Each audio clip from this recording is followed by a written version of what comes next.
This is Hunt Nebraska, the official podcast for insight into Nebraska's hunting and shooting sports community. Be sure to give us a follow on Facebook, our space for sharing stories, information, tips, and techniques. Now, Hunt Nebraska. A big welcome back to everybody out there in podcast land. Thanks for joining us today in the Hunt Nebraska cabin. We've got 3/4 of the room full today. We've got the Jeff Rawlinson with your Nebraska Game and Parks, Michael Addison from the National Wild Turkey Federation, and me, Hershy, here to talk a little bit about, well, we're coming into that time of the year that we kind of look forward to, but yet we dread, because now seasons are closing. Right, we're partway through January. A lot of the folks that have done their deer hunting have It's a tough time. They're done. There might be a couple people with some private land, river antlerless tags left that they're going to the end of the season, but not many. Waterfowl hunting still going strong when it comes to goose, for the most part. We got maybe some duck hunters there in the high plains listening. We've got pheasant season, rabbit season that goes into rabbit season goes into February. Pheasant, quail, upland grouse, prairie grouse, that is, ends this month. I mean, we've got a lot of things that are closing. Yeah. But it's also some of the best time to go after. Well, we got a lot of late season opportunities still. And, Michael and I were just having this conversation this morning because, we were talking about how some hunters, they just hang it up. We just did a study on our deer hunters, our big game hunter, deer hunters, and learned that there was just such a large percentage who only deer hunt, but they have interest in hunting other things. And we were kind of talking about, some of the things we do because, for me, if once deer season's over with and we get in this late season, with waterfowl's kind of kicking in. I am not a waterfowl hunter per se, but I spend a lot of time in the duck blind. I'm a goose hunter. All right, we just edited in something that contradicts that. All right. And but I spend a lot of time in a duck blind, but this late season also kind of has me drifting out, calling predators, calling raccoons, and squirrel hunting. And the late season squirrel hunting is just I think some of the best squirrel hunting is January. That's to late where January. I want to go because, folks, if you want to get out squirrel hunting, now is one of my favorite times to do it. It's, snow on the ground, a little chillier, sure, but those nice, warm, calm afternoons, great time to go do something. And we're kind of get that cabin fever this time of the year, especially after some of the weather we've had in parts of the state where you either got snowed in, drifted in, froze out, whatever it might be. It's one of those nice, relaxing. It is, and the small critters are going to be out like crazy now. So we'll see how much trouble we get into in this podcast, folks, because we're going to talk late season squirrel hunting because you got, like I said, you got till the end of this month, January, to take part in that, which is a lot of fun, a lot of opportunities, some neat things out there, and there's definitely, Michael, there's definitely one individual in here, though he identifies as a goose hunter, as we just heard. Yes, he does. That probably loves to talk about this and knows quite a bit about this, where you and we can add some things, right? I don't know. I can't speak for you, I guess. I do some squirrel hunting, but I don't consider myself a squirrel hunting expert. How about you? I wouldn't consider myself a squirrel hunting expert. So folks, you're going to hear Jeff. You're going to hear Jeff expound on squirrel hunting and late season techniques and all that type of stuff.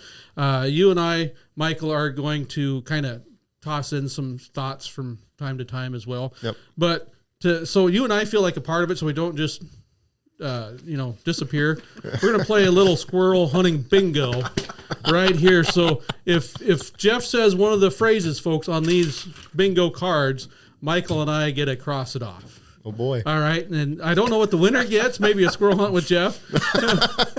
But we're just going to go through and just, Jeff does not know what these words are here, and we got to kind of keep them hidden. Ever so clever from him. It's got to be better than the early season squirrel hunt we went on back in what was that? End of September. I heard about this. Did you even see a squirrel? I don't know that we saw a squirrel. I heard some squirrels, and that's the reason that to this day Hershey says I lied. That's why you and I aren't. I don't think squirrels swim as far out in the lake as you say they do, but. That's the reason you and I are just going to play bingo over here. As Jeff kind of talked about. We got some questions and all that type of stuff. So I'm going to let you pick. There's 3 different cards here, and they are all slightly different. All slightly different. And there is no free spots. It's just a 3x3 grid, folks. And we're going to see all right, how this goes. Give me the one in the middle. The one in the middle. Well, I just kind of shuffled them here. I want one. All right, I'll take that one. That's the one that was in the middle. Okay. He's still tracking it. All right, I'll take the top one right here. So, first of all, Jeff, why squirrels and why now?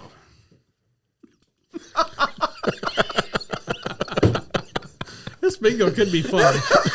We could end up on 3rd floor like we were talking about. Well, squirrels are just... I'm going to move my cup so Jeff can't see my bingo card. Folks, I want to point out this is not fair. I'll play your game. Squirrels are just fun. Lots of fun. Yeah, right there. I got one. We both got one. Go right off the bat. They are, though, aren't they? Oh, my gosh, they're fun. They have all the excitement of a big game hunt in a small package that can reproduce itself in terms of fun all morning long. And, with so many hunts, one shot and it's over. Squirrel hunting, I mean, there's some shooting involved, right? And so, you get to have that kind of fun of going out and getting to use a firearm or what have you, and getting to know that firearm. You get to practice with it, get out in the field, you get multiple opportunities to harvest, and practice those skills or perfect those skills. So it is a lot of fun. And I'll be honest with you, squirrel hunting can be, as you guys found out in the fall, squirrel hunting can be as challenging as any big game hunt, both physically, mentally, and emotionally. As you guys found out. And that's one of the neat things right now are the leaves are gone. Yeah. So a lot of the if trees. we did that right now, it'd be way easier. Oh, right yeah. now. Well, of course, that's the thing. You wait till the. I don't think there were many leaves on the forest floor when we walked through the wooded areas that we did. And you could hear them. You could probably see movement every once in a while, but that's one of the challenges of early season squirrel hunting, where now that kind of disappears just a little bit. And the other neat thing is, why is it, guys, that when you're out deer hunting or turkey hunting, whatever, squirrels are kind of like, yep, there's a squirrel. Oh, that's cool. Yep, see how close it gets. Oh, that's neat. But when all of a sudden they become the prey, when they become what you're after, it's just like, oh, wait. Yeah, you see one and the lights shine from the heavens. Yeah. I mean, it's completely different. It's that idea of that's what I'm after. I have watched people get the shakes when it comes to when a squirrel finally presents itself, and you just watch people. I have watched people sit there with a .22 rifle and just shaking, trying to get the gun on the tripod or bipod or whatever, and just because it's I mean, obviously you're going to take a life, so that for some people is it's a big deal anyway, and in getting that shot and getting it perfect and all the excitement that builds up to that, it can cause the shakes. It really does. I mean, goose hunting, you kind of brought that up. Right now, when you're out there in the goose pit, you hear that honk, and you're like, ooh, yeah, right. they're coming. But come spring turkey, you just get the point. It was like, I wish those geese would just shut up. Yeah, you just hear. If I don't hear another goose, honk. Yeah. Gobble, and he gobbled. Nope, no shot gobble. When you hear a gobble, no shot gobble. But and it really is, folks. If you haven't tried squirrel hunting, once you decide to go after it, you realize how challenging they can be. Yeah, they can be a real challenge, and some of that is just a better understanding squirrel biology, so that you're planning your hunts at the right time of day. It took me a long time to remember or realize that I don't have to get up at the crack of dawn like I do for deer hunting. Isn't that nice? To hunt squirrels, because if there's ever kind of a slacker in the forest, squirrels are, I mean, they've already done the work. I mean, by the time winter comes along, they've stored all the nuts they can. They've done a lot of work. So they start slacking. They start sleeping in a little bit. And so I start sleeping in a little bit. And so that's one thing that really I really appreciate about squirrels. Oh, that's pretty cool. All right, let's walk through what would be a normal January squirrel hunt. Normal January squirrel hunt. Let's start in the morning. What time? You're not getting up early or not? Getting up at the crack of dawn? Early for me. I mean, I might be out there by 7:30 or so in the morning. That's plenty late. That's plenty late. 8 o'clock. Okay. That's plenty early, but it's pretty late for most hunters. But I might get out there. Sometimes it just depends on the weather. Like now, we're in this heat zone for the next end of the month, and I think squirrel activity is going to be heating up as well. I think you'll start to see a lot more movement. And folks, while we're sitting here in the cabin, hasn't it been weird that there's been very little sway between nighttime lows and daytime highs? I mean, it just looks like a flat line. Yeah, really does. you come home at work and it feels about the same as it does whenever you get up to go to work the next morning. Really, well, this is the vest. This is my outdoor gear right now. I wore this vest outside to take care of dogs and horses, and I didn't put anything else on and then come to work because it's warm out. It's kind of warm. But anyway, but squirrels, they'll wake up a little earlier when it's nice and warm out. It's those cold mornings that kind of keeps them sleeping in a little bit. And we see this with a lot of the fur, critters with fur, that they're going to get out and start moving around with this warm weather. So I'll get out there 7:30, sometimes 8 o'clock, and get to an area that several spots that I have that have grain fields and woods kind of mixed together. And I hunt that edge, get into the edge of the woods, and I sit down. And a lot of times, now of course, gear-wise, I'm bringing a 22 pistol 99.9% of the time. What's that usually chambered in? 22. Just 22 rifle. Swift, 22 long rifle. 22 long rifle. All right, I got it. Thank you, sir. Man. Hey, Jeff, what other calibers do you like to use for squirrel hunting? Shotguns, I 410 is awesome on squirrels. 20 gauge is awesome on squirrels. 410, all right. Hey, you can't use two. Being a diehard handgun hunter, I've got a Contender 410 pistol that I use that's a long 14-inch barreled, 45 Colt 410 handgun that just is death on squirrels out to about 25 yards. I was told you had a preferred rifle that some ranch kid stole I from used you. to have a preferred rifle, and then one of the kids that I've been hunting with over the last few years, he had kind of needed it more than I did, and he made a comment about, and so anyway, it's on permanent loan at a particular ranch here just outside of was that also a 22 Lincoln. long rifle then? It was 17 HMR. Thank you, Jeff. Thank you, Hershey. And I've got one of those. I feel like you guys are just leading me on here. And I'll be honest with you, the 17 HMR is an incredible round. It really is. Oh my goodness! But, it's a fun gun. But I'd go headshots only. But the accuracy of that rifle is so incredible that headshots are pretty simple. Folks, if you haven't shot one of those, you need to. And the little cartridges look like little trial lipstick. It's basically a 22 mag, neck down to a 17. It's got that little ballistic plastic point on top. Yeah. But you talk about power. Hornady hit a home run there. Leave it to the good folks at Hornady. They're so innovative. They have been for forever. And the 17 Hummer is just another innovative cartridge from Hornady that gets it done. I mean, really gets it done. Reaches out, and you're talking a cartridge that is right at home, killing small furry critters at 25 yards as well as it is 100 yards. Super accurate.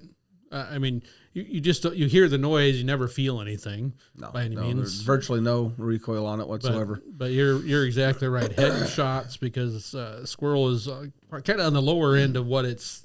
It'll destroy a lot of meat if you're not careful. They don't make a lot of bullets on that 17, so they're all kind of frangible and designed to kind of really come apart and do maximum damage on critters, so they anchor them, kill them fast. And so headshots only on the 17. The 22, I usually go for headshots out to 25 yards or so with the pistol, but when it gets beyond 25 yards with 22 pistol, then it's body shots. I like hollow points. When I'm shooting body shots, a lot of times I won't go with hollow points, but out of the pistol. But I do like hollow points because they just anchor squirrels. And I've had squirrels that you hit and they just get up and make a run for it, and you're like, man, that was a solid center hit. How do they do that? And so I don't care for blood trailing squirrels. That's not a favorite. So so anyway, those are my preferences. I get in the woods, sit down. Usually I bring a turkey chair type pad that I can sit on with a backer to it because I like to be comfortable. I always bring a 22 pistol of some sort and a rest. And sit down, get the rest set out, get the pistol set out, aim, make sure that I've got the rest is solid on the ground, and then I just let things kind of quiet down for just a few minutes, and then and of course I'm looking around constantly. When you say rest, what do you think you're talking about? You've got a little. Yeah, it's just that you put out. It's just a little tripod rest that kind of has a crater, a piece for a handgun basically that sits on top of it. And it doesn't completely hold the gun, but it holds it enough to where I can rest my wrist and the pistol barrel on the rest, and it's just a pretty slick deal, and it makes the shots out to 50 yards much easier. That's one of those things that I think that a lot of us early on didn't think about. We'd grab the gun and go, and especially when you're talking using rifles and things that can be super accurate. Yeah, that helps. Yeah. Quite a bit. Oh yeah. Accuracy for squirrel. You're talking about a small target in general, and the vitals on a squirrel are even smaller, obviously. So, accuracy is important. You know, some of the people that I know, one of our very own here in at the Turpin Outdoor Ed Center, Stan Krause. You know, he's here 2 or 3 times a week practicing. He's a diehard. He's here practicing constantly because accuracy is king. Does he use a similar rest? Do you know? Or he has used a rest, but I've seen him do a lot of offhand shooting too. Out to 50 yards, I'd say no squirrel is safe offhand if he's got a rifle on him. So, and he shoots a 17 as well. That's one of his preferred cartridges. That it is. So you're sat down. You talked about kind of that interface between cornfield, probably more often than not, the timber edge. Certain types of trees you're looking for, or is it just kind of whatever? Obviously any of your mass producing trees, your nut producing trees are king when it comes to squirrels. Bur oaks are just incredible for squirrels because they produce. Again, they're kind of like deer. They can taste. They like those acorns that are not real acidic, that have a sweeter flavor, and those are going to be in your that bur oak family or white oak family type nuts. And so any of the oak trees that have those rounded lobe leaves instead of the pointy leaves like pin oaks, red oaks, that kind of thing, are going to be preferred for squirrels. And so those are the ones I focus in on now. Here in eastern Nebraska, that's pretty simple. Just about every draw has bur oaks. As you get to central and western Nebraska, things can change quite a bit there. So keep that in mind. But then I sit down and let things kind of calm down for a few minutes because, you make a lot of noise. There's no way around it. You're going to make noise getting into your setup. Crunchy right now. Yeah, it's going to be tough to get in here as things get really sogged up. But sit down, relax, and get ready, and then, just start watching. And once you're sitting down, you're squirrel hunting. And you're watching. And what you're watching for is movement. And you're watching for movement on a tree that doesn't look like the normal branch or the normal trunk, a bump on a branch, a flicker of the tail. Squirrel tails just give them away all the time. The little head with little bitty ears popping up that looks, very, you can picture that and see that 100 yards out. And then, of course, movement from trees to trees. Sometimes they need a little help moving. Sometimes you can hear them talking. Sometimes a call can work really well to get them talking, and so I use a lot of different squirrel calls. One of my favorites is just a predator call. It's a rabbit predator call. Predator call. Mark it off of this. Got that? Yeah. It's like you guys have heard this talk 100 times, but the predator calls, the rabbit call. If you just kind of into it, you can make really killer squirrel sounds as well. And it's just chatter, barks and squirrel chatter. And some of these are really good. I've seen guys do this. That's not how you use a squirrel call. This is a little it's got little bellows on it right there. Little bellows here, and so you need to compress those bellows. And what I do is I control the output with my fingers, so you have that.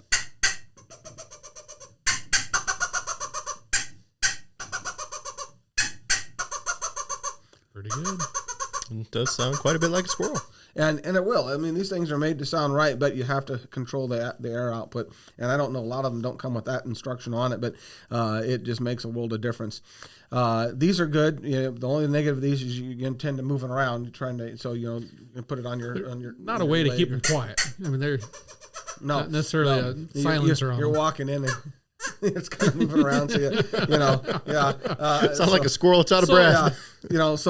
But these will get them, especially now. We're in January here. We got that second breeding season going on, and there's squirrels chasing squirrels, and it's kind of getting their attention with some chatter can squirrels chasing squirrels. Oh yeah, this is rut. This is the squirrel rut. All right, there you go. Yeah, yep. Another one marked off. Yeah, we're doing pretty well here. We're doing good. We all talk about the deer rut, but the squirrel rut, man, you talk about intensity. I mean, half the time here in January, you'll be sitting on the ground base of a tree somewhere, and you'll hear the little clatter of their claws chasing each other around a tree trunk and up and down a tree. And it's like, man, they're just tearing that trunk up. Activity for any hunter when you're after something and they're super active. Good time to be out there. Yep. And you mentioned seeing them. I think this is probably one of the things that once you decide to hunt squirrels is kind of the fun thing is all of a sudden you realize how camouflaged they are and how that tree branch you've been watching or that little part of the woods you've been looking and eyeballing for 15, 20 minutes. There's like nothing there. And then all of a sudden there's squirrels. Yep. Yeah. And they're moving. And they just, they are masters of not only camouflage, but when they want to, disappearing along the side of a tree or right where that branch hits the main trunk or something like that. That's cool. They are masters of deception because that is kind of their defense. Yeah. Just get in the crack of a crevice of a tree or the crotch of a branch or whatever and just sit there. And don't move. Now, in this type of weather here where it's getting nice, it's going to be sunny and a little bit warmer, it's still chilly out. If you're living outdoors, if you make your living outdoors, it's still chilly. So what you'll see a lot of squirrels, and they'll climb up in a tree, get on a branch, and just lay on that branch and sun themselves. Yeah, in warmer weather, then that tail comes up and it's kind of shading them. But in this cooler weather, tail's likely going to be down or twitching or what have you, and they're just going to be sitting there shading themselves or sunning themselves. Yeah, and so you watch for that. And so literally you're looking for trees where the sun's piercing to the trees because no squirrel suns itself in a shady tree, right? And so those trees where you got the sun hitting them, you're looking on that south facing side of the tree or what have you, so you can kind of get the part of the tree that's getting lit up. That's where you're going to find the most of your squirrels, up in the trees there. And of course they're also, it's been cold out, so they're still eating heavily, so they're jumping down out of the trees and running across the forest floor, finding caches of nuts that they've buried and whatnot. So you'll hear that or see that on the forest floor. So it's not always looking in the trees. A lot of times it's looking down on the floor and watching squirrels run around looking for caches. Good point, especially our fox squirrels that we have that predominate our squirrel hunting here in Nebraska. They're on the ground just as often as they are in the trees during the daytime. Unlike if we see some gray squirrels, and I know states to our east have a little bit more, but we see them from time to time on the extreme side. They're almost always up in the tree side and don't spend a lot of time down on the ground. All right, so obviously if you start seeing squirrel activity, you're going to stay put for a little while. Yeah. But if you're not seeing that, how long are you sitting in that one spot? That's a great question. I'll give a spot at least an hour. Okay. And if I'm not seeing any activity in an hour, I get up and move. Now, if I've got, sometimes that might be, 100 yards down the draw and all of a sudden the movement changes. Sometimes that's a whole different field. And I've noticed that when they're really just not moving, I'm not seeing anything, getting up and moving to a completely other spot can change things significantly. But one of the factors is kind of, again, going back to squirrel biology, is knowing that, well, why are they not moving today? What's going on? And did they feed heavily yesterday because it was just all real warm? If that's the case, they might be moving a lot later the next day, right? Okay. And so because they've eaten and they've got their bellies full, and so they just sleep in and whatnot. So you might time your hunt, which is kind of awkward for some people to think about. Well, I'm later in the morning or afternoon. Sometimes those afternoon hunts, especially in the wintertime, can be really good because a lot of those squirrels, they might have eaten throughout the day, but a lot of times they're going to have a flurry of activity eating before they head back into their dens or nests or whatever, go sleep somewhere. And so that's a good time to be out as well. And so I really like that afternoon to late afternoon. But honestly, when we got the rut going on, it could be good all day long. It just takes one or two, little bulls to start chasing other squirrels, and man, it's on. I mean, all of a sudden now it's on. Oh, that's cool. Now, Michael, I don't know about you, but all the veteran squirrel hunters that I talked to when I was younger and getting into hunting, one of the things they said, once you get that shot and you are successful and you see that squirrel drop or you connect, they always warned me about, don't go running after it. Don't go out there because the sight of you will scare more than the crack of the rifle or the boom of the shotgun. Anyone tell you that? I know. I've never been told that. And I read that. It was repeated, like I said, from people I talked to. Any truth to that? I mean, what's your experience with, all right, I just took a shot. Yep, it fell. Loud noise. On a nice calm day. Well, I've done both. I can tell you right now, I've done both. But no, usually if I'm in a spot and I know there's squirrels there, and I'm expecting to see more activity than what I'm just that one squirrel, or a lot of times you've seen multiple squirrels. No, I'll once I take the shot, mark the tree. always just mark the tree, and then you know exactly where to go to find that squirrel. And then, I stay put and, either continue calling or just continue watching. There's always a little bit of a lull after a shot because, man, kind of stirs things up a little bit. But some squirrels after the shot, they may, I want to get out of here and go to this tree over here. And so be ready for that. Others sometimes just sit real still. And they'll just sit there for a little bit watching kind of what's going on here, And so I like to sit real still as well. And pretty soon, the least amount of intrusion, the quicker they come back and start doing squirrel things again and being squirrels. But if you get out there and go pick up a squirrel, 30, 40, 50 yards and then walk back to your spot and sit down, it's kind of like walking in for the first time. Now you probably got a 15, 20-minute lull before the excitement. It's kind of like when you shoot a turkey in the spring. Sometimes you shoot one gobbler out of a group of 3 or 4, and the rest will just either A, stand around and look, see what happened, or B, they'll start flogging on him. And that's an excellent point, because I think same thing applies is these critters don't necessarily know what that noise means. Mm-hmm. They live in a lot louder area than we sometimes think about. They've got to go through, thunderstorms in the spring and in summer. They hear big branches and trees falling over. It's not like it's a constant big rumble of noise all the time or sharp noises, but life goes on after that tree falls down and makes all that racket, or, the farmer comes by with a combine and has to stop on the corner and fix it and then drives off. Things come back. That noise, just to them, I think after they realize nothing really changed. All right, go back to normal a little bit quicker. Once they see a predator, then all bets are off. I think that's kind of the idea behind it. And squirrels, they get probably eaten by every predator. Yeah, out there. Say just about. Yeah, they taste good. Tasty. Bingo. There you go. Bingo. You got bingo. All right. Thin skin. We're going blackout now. Michael got the bingo. What 3 did you have in a row? I had Squirrel Rut, 17 HMR, and Tasty. Oh, there you go. Now we're going blackout. I got a few more here. I want to get second place. So, all right, shot taken. One of the things that I think we've all learned about squirrels, though, is you hear a lot of grumbling, folks, and I know some of you are thinking, I'd love to go squirrel hunting, but they are such a pain in the bleep to clean. It's just terrible. The skin's so tight and all that. You got to do that quick. Yeah, and that's part of the deal. You're sitting there in your tree or at the base of your tree, and you've got a squirrel down over there. Well, the quicker you get to them, the quicker it's easier it's going to be. But letting them sit for half hour to an hour is not a terrible thing. Now, the colder it is, that has an impact too. But certainly cleaning them in the field versus waiting to get them home and then cleaning them after a football game. Not the way to do squirrels. You might get away with most of your birds that way, but not the way to handle squirrels. Squirrels need to be cleaned as soon as possible because, that skin on it's thin.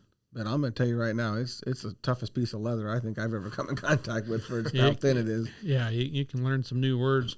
And the neat thing, folks, here in Nebraska, there is no got to leave an arm, a tail, or anything like that. There's not many things that roam around that are that size and that shape. So there is no transportation regulations like there are with waterfowl or pheasants or quail. And honestly, you can do the bulk of your cleaning at home as long as you skin them in the field. That's the main thing. There's nothing else that's hard about squirrels, but making sure that you get that skin off. And the easiest way to do this, whether you figure out which clip tails and clip legs and all that kind of stuff. The easiest way to skin a squirrel is to hold the squirrel in the belly like this.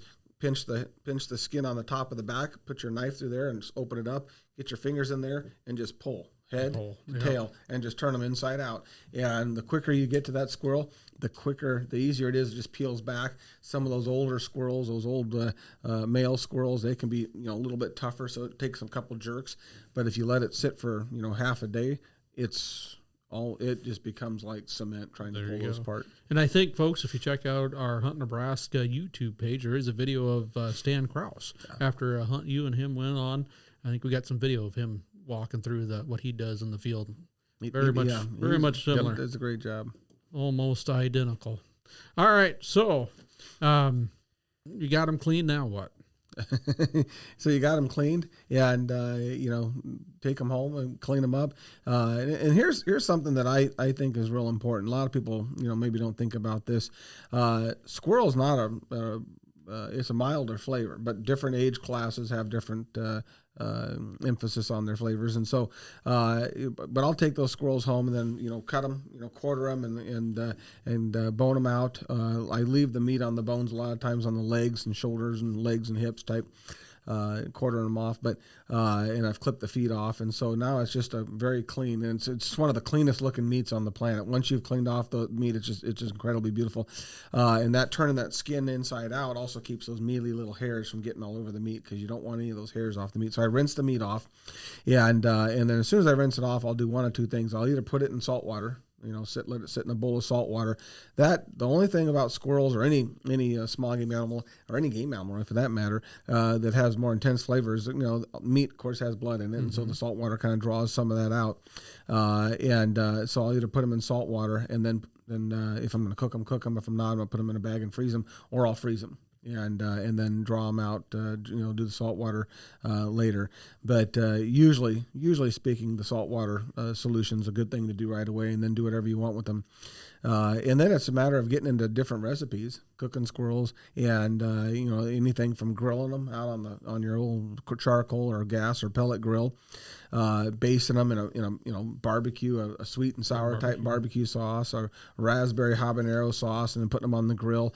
I like that because those sauces, they as soon as they get to that heat, especially if you do a little flash grill on them first, sear them, that sugar kind of crystallizes or caramelizes on the outside of the meat, and so it just gives it not crunch, but almost that kind of tougher barbecue kind of a look to it outside, and it I think it does a really good job holding the moisture and everything in. But anyway, anything that you use chicken in, you can substitute squirrels. And so squirrel people say, what's a good squirrel recipe? You already have 100 good squirrel recipes. Very versatile, like you said, very mild meat, takes on the components of things you cook it with, which is pretty cool.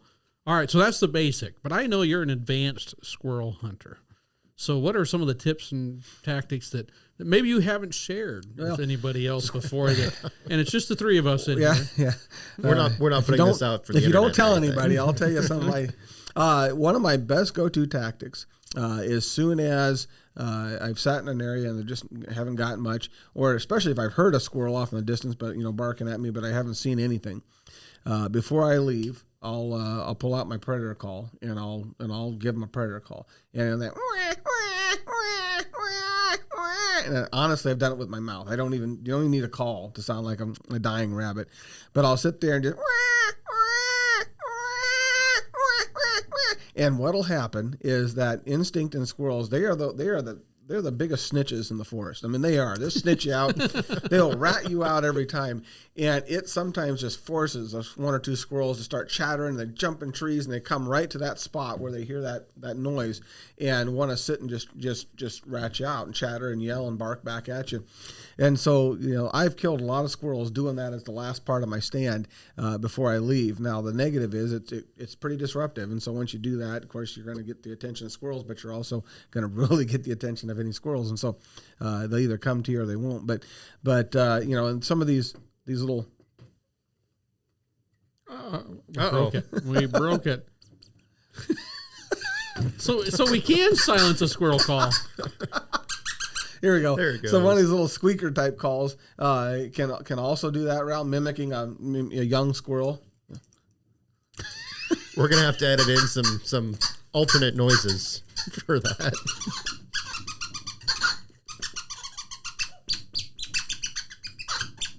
And just putting your hand over it to kind of get that, go from that raspy sound like a little higher pitch. Yeah, just a kind of an erratic, excited little young squirrel bark. and just play with that, and that can bring them running, and so that's something that most of your predator calls you can do that with. Mouth predator calls just wah, wah, wah. And after about 5 minutes, and I've called in predators doing that too, so that's kind of an added bonus. But that's how I started learning how to do that, because I'd go to my squirrel stands, and before I'm ready to leave, why not, right? Get the calls going, or start calling, see if I can get a fox or a coyote or something to come in. And a lot of times, sometimes I would, but a lot of times I'd notice that, man, that brought the squirrel in, and I had to decide, do I want to shoot that squirrel, or do I want to wait and see if a coyote's coming in, And so it was a tough decision time, forces you to think about yourself internally, what you're thinking of doing here, but you got calls to make. But anyway, so that works really well.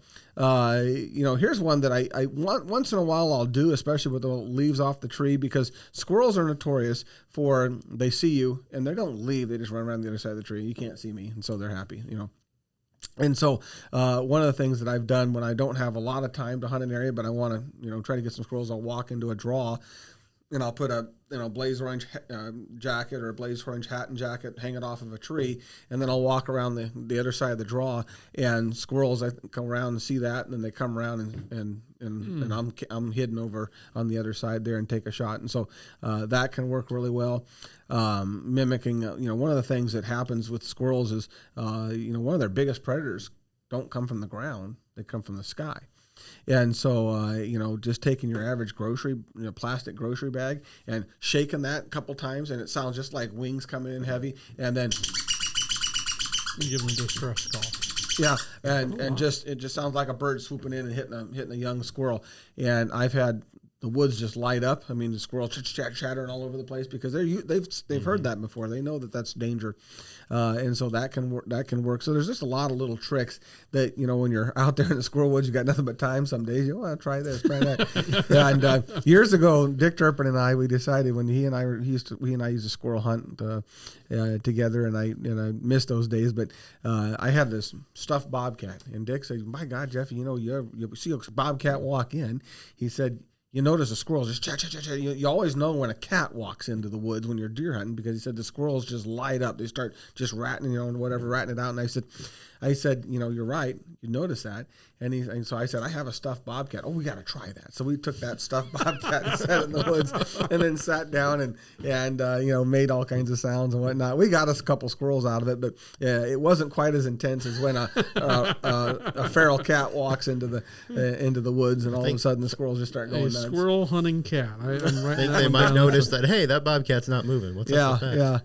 Yeah. But we did that one time. That was kind of interesting. But and then honestly, for predator hunting, I have a little woolly gig type thing that's got a little piece of fur that kind of intermittently flops around, and I've used that with success to get their attention. And they look over there and they just I don't know that squirrels go, hey, that's not making a distress sound, it's barking, and they just see fur over there and moving around. And sometimes those especially in the breeding season, those bull squirrels can come down there and want to fight him. You said squirrels are one of the tattletales in the woods. Oh, they're horrible. And something that probably connects all tattletales is they're always on the lookout for something that's amiss, or something they can rat out, or something along those lines. And squirrels are obviously very observant, because they have to be to stay alive, but they seem to be a little bit more so than some other prey items out there. They want to know everything that's going on so they can talk about it. All right, so we're getting close to the end of this podcast, folks. If you got questions for Jeff, the squirrel hunting expert, just mark them down below so he can get them answered. But again, you got to sell this to some folks that are just sitting on that edge. What we're finding out, ladies and gentlemen, is turkey hunting, big game hunting.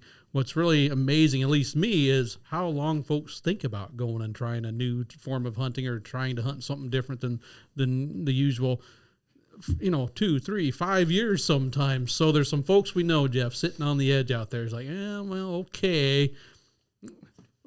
What would you say to those folks? What's the big draw of squirrel hunting? Two things. Number one, you're going to get out there and just love it. And for all hunters, it's just that relaxation. And whether it's deer hunting, squirrel hunting, whatever, you get out there and just relax and enjoy the world for a morning. And it's just the most peaceful way to spend a morning, and maybe bring home a squirrel or 2 or 3 or 4 or 5.